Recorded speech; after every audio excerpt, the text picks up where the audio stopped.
अस्सलामु अलैकुम आज रनो अस अलहच तो वांगन हज सिन अगर अत सिनिस अस माज त्रो सत तेल गत ज्यादा मज़ तो मगर अस रनो आज यह मज़ बगैर वमेद तुह यह पसंद पकि करो शुरू मानि माज वोल कनी पे यह हकसुन यथ मन जन अस अलहच तो वांगन हज यम अलहच तो वांगन हज थाय अस माज पत्रो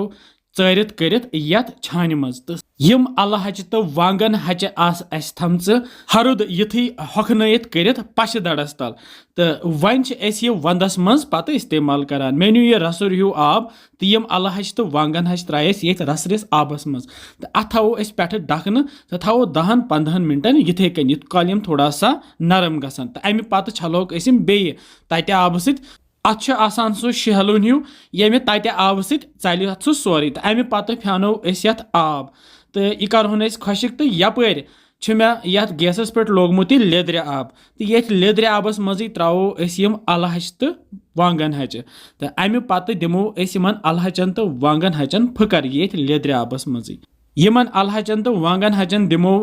5-10 मिनटन फकर ये आबस मज तो अम पत फ्यानो ये आब तो थवन साइडस कुन प्रेशर कुकरस मज न्यू मे फल तेल यह त्रे मे अत मज 3 क्रेड फल तेल तेलस ये दुह द्राव अम पे थो मे गैस बंद तो मे कोर थोड़ा सा ठंड तो अम पे त्रो मे ये गंड नुक नुक कर बे त्रोस यह रुहन तो अदरक पेस्ट 2 चमच तो यह गंड बे रुहन तो अदरक पेस्ट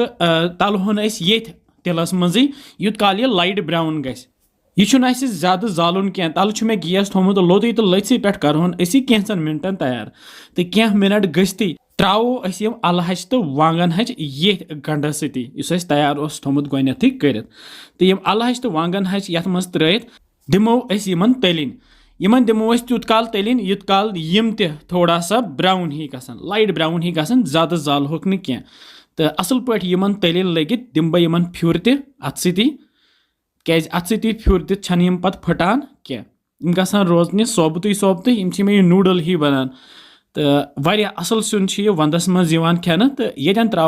कह पाउडर मसाल बह त्रा 2 चमच वजल मर्चवांगन पाउडर बेम सब्ज आल 2-3 बड़ आल 1 लेदरि चमच 1 बे त्रो शोंठ पाउडर 1 चमच दानवल पाउडर 2 चमच तो बादियान पाउडर 2 चमच तो यम सोरी पाउडर मसाल त्रयित दिम बह ये बे अत सती फ्युर तो युथ यह सोरी मसाल यमन अलहचन तो वांगन हचन सत मेल तो कैंसन सेकंडन यह तैयार कर त्रो ये आब मग बड़ हिश तो रलावन बे सती त्रोहस नून चमच 2 नून कूत तुम खेवान तमे हिसाब त्रो तुम अमि पत रलावन बे तो अनो यथ ग्रेख तो युथ ये ग्रेख यी पे थोस ढकन तो दिमो ये स्टीम दिमो ये तुत काल स्टीम युत काल न ये 5-6 सीटी नेरन 5-6 सीटी नीर थो वन गैस बंद तो करहन चेक माशाअल्लाह वुच रस तस रप्योमुत तो खुशिक यह खेन तो तैयार सोन अजुक खास सुन सह गो अलहच तो वांगन हच सुन वंदस मन खेन वंदस मन बनान तो वारियाहन यह पसंद तो वमेद तुह अजुक खास अलहच तो वांगन हच सुन पसंद आमुत तुह ते बनइजो बेजो वनान कह बसान तुम सान रेसिपीज इंशाल्लाह समखो बे जल्दी तुह थो पन ख्याल बिहव रब्बस हवाल।